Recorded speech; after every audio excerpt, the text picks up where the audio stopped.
A luta por moradia, né, assim, grande parte das vezes ela é feita quase que exclusivamente por mulheres, né? Claro que tem homens nos movimentos, não é isso, mas em sua maioria das vezes, quando a gente vê manifestações, né, assim, as próprias ocupações urbanas, as coordenações das ocupações, né, quem são coordenações feitas por mulheres, né? Então é difícil realmente separar, né, a luta por moradia da luta das mulheres. Tem muitas mães que ficou sozinha, que o marido foi embora. Que é isso? Na luta, no enfrentamento por direito à moradia, quem fica, maior das vezes, são as mulheres. E quem está à frente dessa luta sempre são lideranças mulheres, como você pode perceber. A gente percebe que várias dinâmicas levam as mulheres, em especial, para as ocupações urbanas. Muitas mulheres vão para as ocupações urbanas, às vezes, para se livrar de uma relação abusiva de violência. Muitas mulheres que são mães solo vivem nessas ocupações como forma também de garantir o sustento dos seus filhos. Uma parte muito grande das famílias brasileiras são famílias de mães solo, né? Então, a questão de gênero, ela atravessa as desigualdades sociais e vai fazer com que mulheres, e em especial mulheres negras e periféricas, estejam na base da pirâmide. As ocupações, em geral, são constituídas por pessoas que toparam morar numa barraca de lona porque era a última alternativa que restava para elas. Eu sou moradora aqui da ocupação. Eu entrei no movimento de luta por moradia. Foi em 2015, um pouco antes de conhecer a arquitetura na periferia. E vou falar da minha história.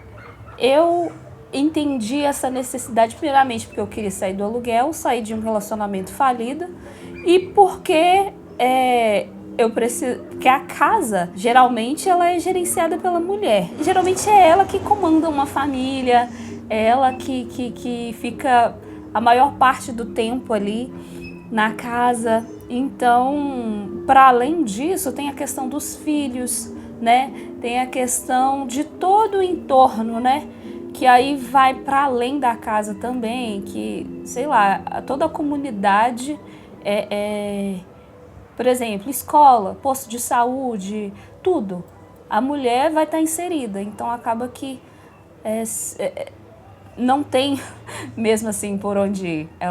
A luta começa com ela e a luta continua com ela, sempre. Por isso que é tão importante o trabalho da arquitetura na periferia ser focado nas mulheres, porque apesar dela ter todo esse protagonismo, né, em cuidar, em estar responsável pela casa, pelas pessoas, na hora de decidir como que essa casa vai ser construída e tomar as decisões nas obras, ela não tem voz.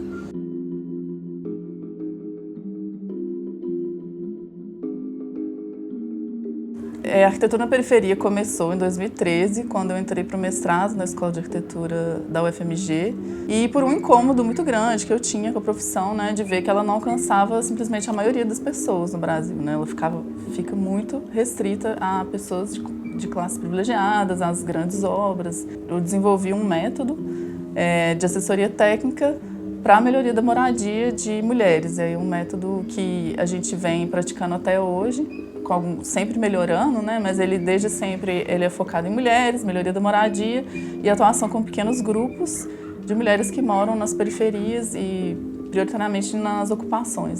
Então a gente começa aprendendo juntas, né? Como medir, como desenhar, como que lê uma planta, como que discute um projeto. Elas vão entendendo melhor as demandas delas, o que precisa fazer na casa e como que ela vai conseguir fazer, qual o serviço. Então elas vão começando a aprender a enxergar tudo isso, né? A fazer os cálculos, né, do material que vai precisar, a entender até os termos arquitetônicos mesmo, a ter um olhar diferente assim para dentro da casa quando ela foi iniciar essa reforma. E aí no final tem a etapa mão na massa, que normalmente é uma na casa de cada uma, né? E sempre de forma coletiva, né? Então é um projeto que a gente fala que ele tem, apesar de ter um fim individual, né, que é a melhoria da própria casa, é um trabalho coletivo, porque elas só conseguem chegar nesse objetivo juntas. O meu desejo maior, na época, era aprender a rebocar. E aí eu aprendi, mas também aconteceu uma oficina de cerâmica, que foi o que eu me apaixonei, eu gostei mais, assim. Aí aconteceu a oficina de cerâmica lá em casa, eu consegui concluir o serviço lá, eu coloquei o piso, eu fiquei bem feliz que eu consegui deixar ele bem niveladinho. Aí depois eu fui conseguir fazer em outros lugares, eu cheguei a trabalhar com isso aqui dentro mesmo da ocupação. Eu e uma outra participante também, a gente fez uma casa inteira. Foi a primeira vez também que a gente colocou porcelanato, a dona da casa gostou muito. E aí, levando essa questão agora para se tornar, sair do aprendizado para se tornar uma mão de obra no mercado, isso é tão legal que tem meninas, mulheres, né, do projeto que hoje trabalham com isso.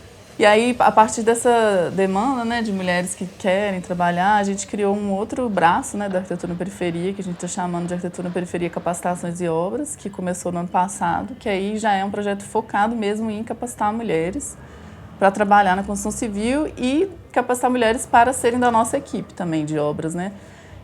Então, a gente começou com 15 alunos no ano passado e aí a gente separou em módulos, né? Então, elas aprenderam hidráulica, contrapiso, reboco, assentamento de piso cerâmico e pintura.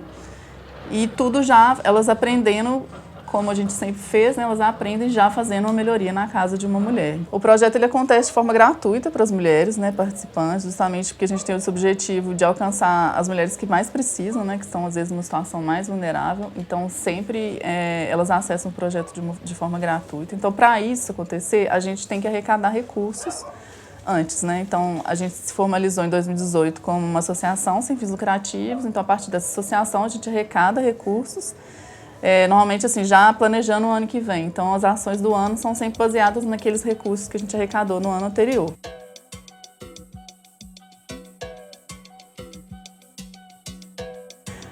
A gente tem falado que o projeto ele vira chaves, né? Como se fosse, a gente tem a nossa logo que é uma chave, mas depois é que a gente foi ver isso, assim, né? Que é como se fosse, a gente vê isso acontecendo, né? As mulheres saindo daquele lugar do eu não posso, eu não consigo, não dou conta, pro eu posso, eu consigo, eu vou fazer. É o que a Karina falou, vira essa chave. E aí ela consegue se sentir empoderada mesmo, a ponto de levar toda essa força para outras áreas na vida dela, sabe? Para mudar situações na vida dela, seja para estudo, seja trato com os filhos, seja a mudança mesmo, assim, geral na vida. É uma coisa recorrente, uma coisa vai levando a outra, sabe? Isso faz parte desse processo.